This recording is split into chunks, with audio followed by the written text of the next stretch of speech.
Chapter 13. Syme had vanished. A morning came, and he was missing from work. A few thoughtless people commented on his absence. On the next day, nobody mentioned him. On the third day, Winston went into the vestibule of the records department to look at the notice board. One of the notices carried a printed list of the members of the chess committee, of whom Syme had been one. It looked almost exactly as it had looked before. Nothing had been crossed out, but it was one name shorter. It was enough.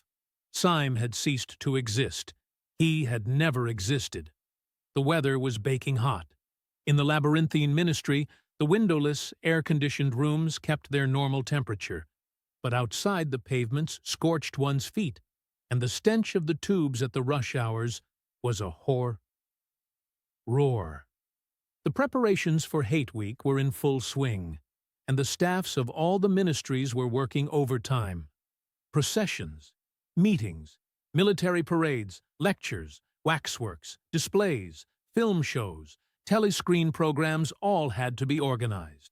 Stands had to be erected, effigies built, slogans coined, songs written, rumors circulated, photographs faked. Julia's unit in the fiction department had been tack-in off the production of novels and was rushing out a series of atrocity pamphlets. Winston, in addition to his regular work, spent long periods every day in going through back files of The Times and altering and embellishing news items which were to be quoted in speeches. Late at night, when crowds of rowdy proles roamed the streets, the town had a curiously febrile air. The rocket bombs crashed oftener than ever, and sometimes, in the far distance, there were enormous explosions which no one could explain, and about which there were wild rumors. The new tune, which was to be the theme song of Hate Week, the Hate Song, it was called, had already been composed, and was being endlessly plugged on the telescreens. It had a savage, barking rhythm which could not exactly be called music, but resembled the beating of a drum. Roared out by hundreds of voices to the tramp of marching feet, it was terrifying.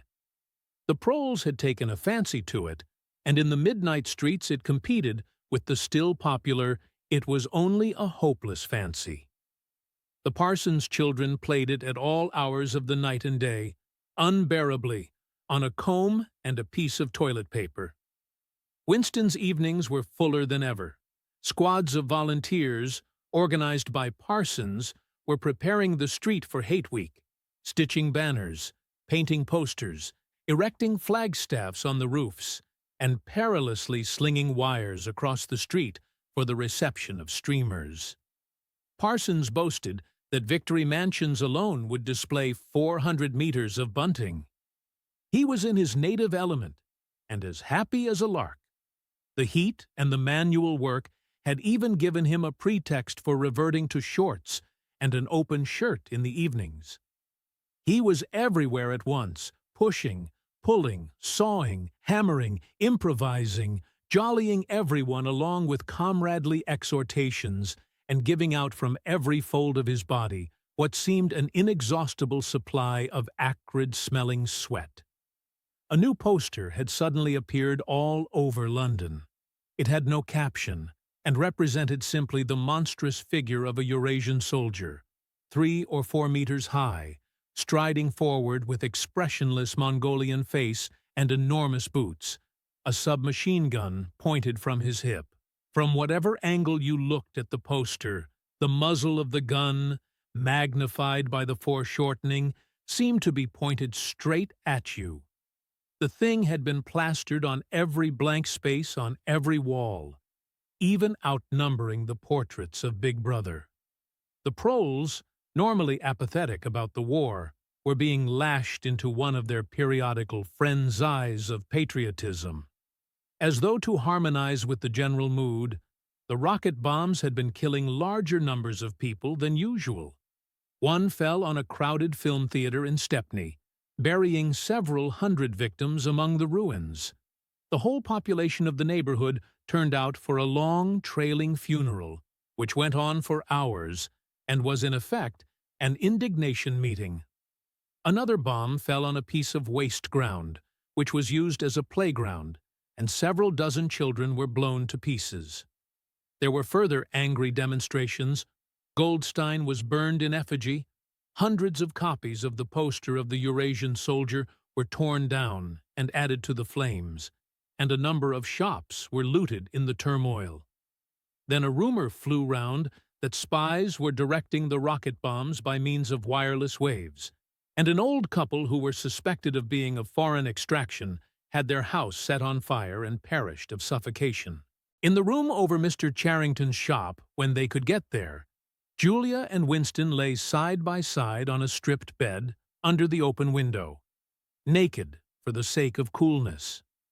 The rat had never come back, but the bugs had multiplied hideously in the heat. It did not seem to matter. Dirty or clean, the room was paradise. As soon as they arrived, they would sprinkle everything with pepper bought on the black market, tear off their clothes, and make love with sweating bodies. Then fall asleep and wake to find that the bugs had rallied and were massing for the counterattack. 4, 5, 6, 7 times they met during the month of June. Winston had dropped his habit of drinking gin at all hours. He seemed to have lost the need for it. He had grown fatter, his varicose ulcer had subsided, leaving only a brown stain on the skin above his ankle. His fits of coughing in the early morning had stopped. The process of life had ceased to be intolerable. He had no longer any impulse to make faces at the telescreen or shout curses at the top of his voice. Now that they had a secure hiding place, almost a home, it did not even seem a hardship that they could only meet infrequently and for a couple of hours at a time. What mattered was that the room over the junk shop should exist. To know that it was there, inviolate, was almost the same as being in it. The room was a world, a pocket of the past where extinct animals could walk. Mr. Charrington, thought Winston, was another extinct animal. He usually stopped to talk with Mr. Charrington for a few minutes on his way upstairs. The old man seemed seldom or never to go out of doors, and, on the other hand, to have almost no customers. He led a ghost-like existence between the tiny, dark shop and an even tinier back kitchen, where he prepared his meals, and which contained, among other things, an unbelievably ancient gramophone with an enormous horn. He seemed glad of the opportunity to talk. Wandering about among his worthless stock, with his long nose and thick spectacles, and his bowed shoulders in the velvet jacket, he had always vaguely the air of being a collector rather than a tradesman. With a sort of faded enthusiasm, he would finger this scrap of rubbish or that, a china bottle stopper, the painted lid of a broken snuff-box, a pinchbeck locket containing a strand of some long-dead baby's hair, never asking that Winston should buy it, merely that he should admire it. To talk to him was like listening to the tinkling of a worn-out musical box. He had dragged out from the corners of his memory some more fragments of forgotten rhymes. There was one about 24 blackbirds, and another about a cow with a crumpled horn, and another about the death of poor Cock Robin. "It just occurred to me you might be interested," he would say, with a deprecating little laugh, whenever he produced a new fragment. But he could never recall more than a few lines of any one rhyme. Both of them knew, in a way, it was never out of their minds that what was now happening could not last long.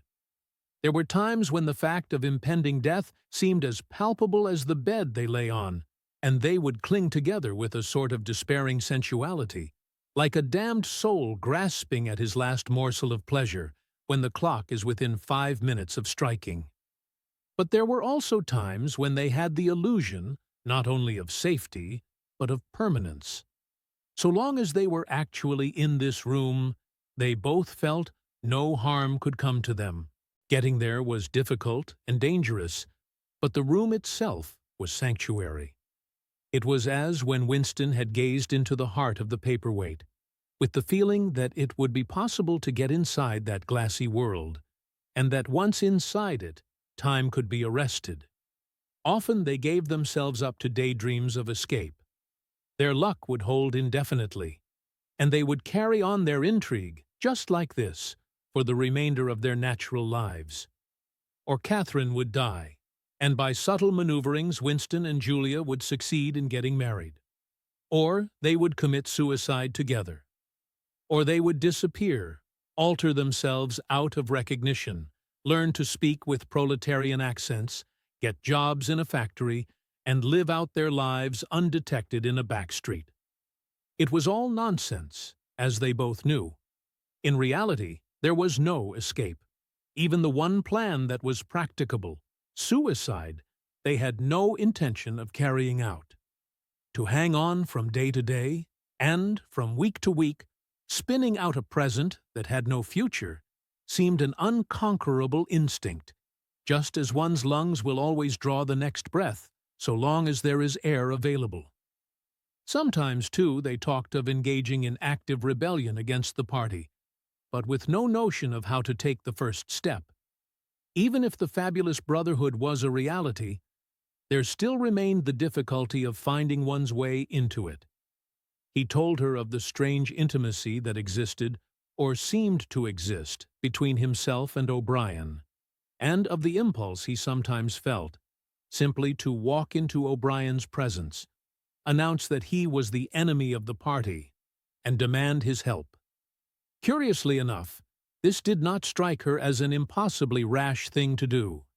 She was used to judging people by their faces, and it seemed natural to her that Winston should believe O'Brien to be trustworthy on the strength of a single flash of the eyes.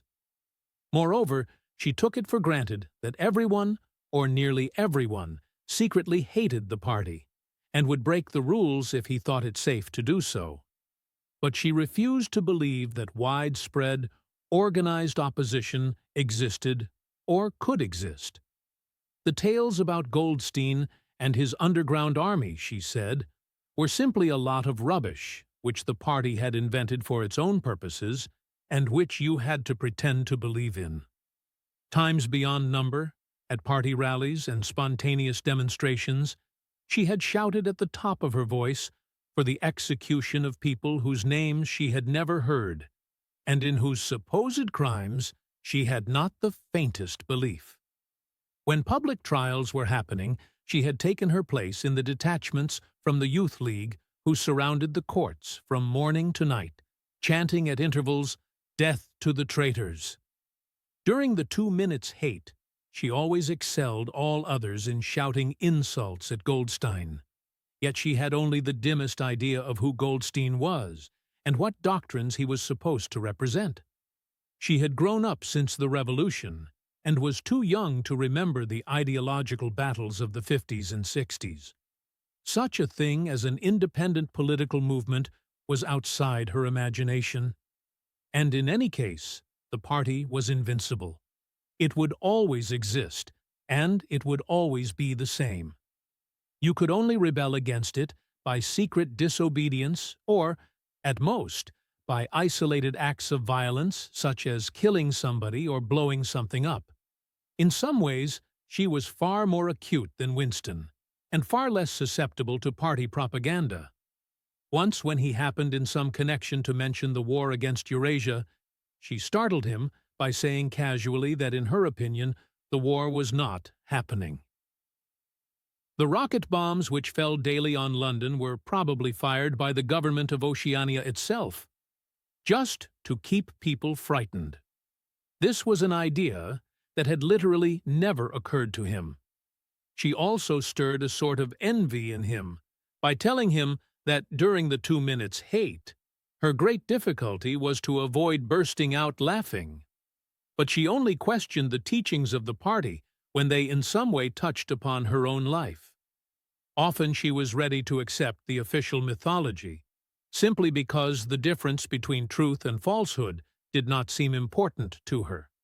She believed, for instance, having learnt it at school, that the party had invented aeroplanes. In his own school days, Winston remembered, in the late 50s, it was only the helicopter that the party claimed to have invented. A dozen years later, when Julia was at school, It was already claiming the aeroplane. One generation more, and it would be claiming the steam engine. And when he told her that aeroplanes had been in existence before he was born, and long before the Revolution, the fact struck her as totally uninteresting. After all, what did it matter who had invented aeroplanes? It was rather more of a shock to him when he discovered from some chance remark that she did not remember that Oceania, 4 years ago, had been at war with Eastasia and at peace with Eurasia. It was true that she regarded the whole war as a sham, but apparently she had not even noticed that the name of the enemy had changed. "I thought we'd always been at war with Eurasia," she said vaguely. It frightened him a little. The invention of aeroplanes dated from long before her birth, but the switchover in the war had happened only 4 years ago, well after she was grown up. He argued with her about it for perhaps a quarter of an hour. In the end, he succeeded in forcing her memory back, until she did dimly recall that at one time Eastasia, and not Eurasia, had been the enemy. But the issue still struck her as unimportant. "Who cares?" she said impatiently. "It's always one bloody war after another, and one knows the news is all lies anyway." Sometimes he talked to her of the records department and the impudent forgeries that he committed there. Such things did not appear to horrify her.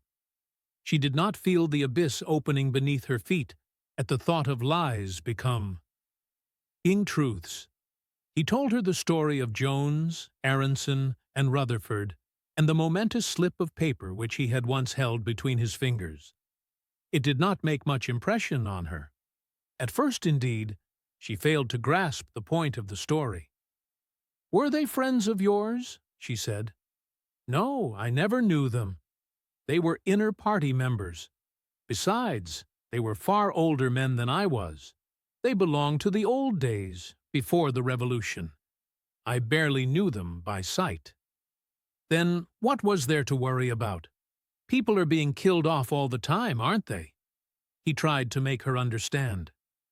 This was an exceptional case. It wasn't just a question of somebody being killed. Do you realize that the past, starting from yesterday, has been actually abolished?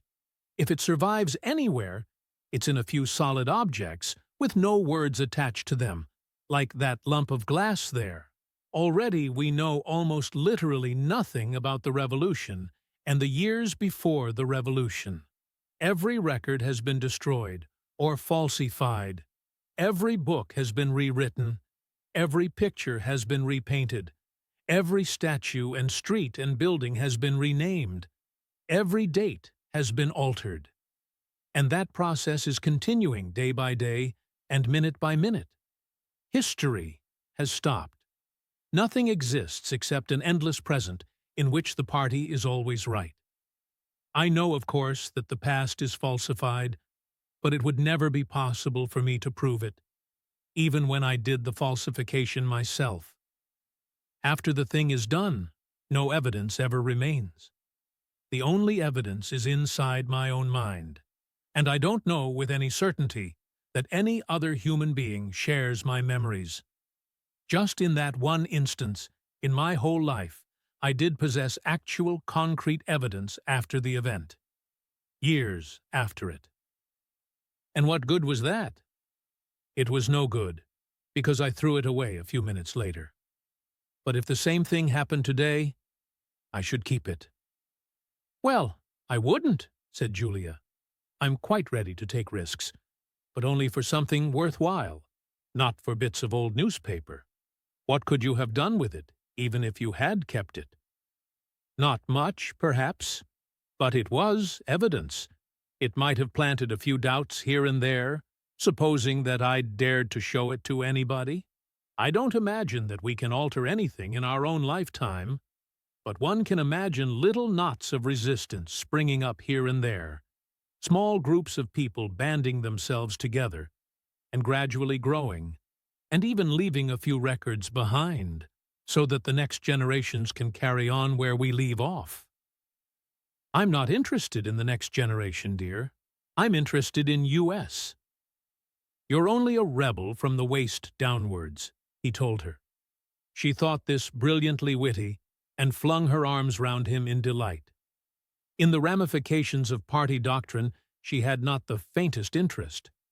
Whenever he began to talk of the principles of Ingsoc, doublethink, the mutability of the past, and the denial of objective reality, and to use newspeak words, she became bored and confused, and said that she never paid any attention to that kind of thing. One knew that it was all rubbish, so why let oneself be worried by it? She knew when to cheer and when to boo, and that was all one needed. If he persisted in talking of such subjects, she had a disconcerting habit of falling asleep. She was one of those people who can go to sleep at any hour and in any position. Talking to her, he realized how easy it was to present an appearance of orthodoxy, while having no grasp whatever of what orthodoxy meant. In a way, the worldview of the party imposed itself most successfully on people incapable of understanding it. They could be made to accept the most flagrant violations of reality because they never fully grasped the enormity of what was demanded of them, and were not sufficiently interested in public events to notice what was happening. By lack of understanding, they remained sane.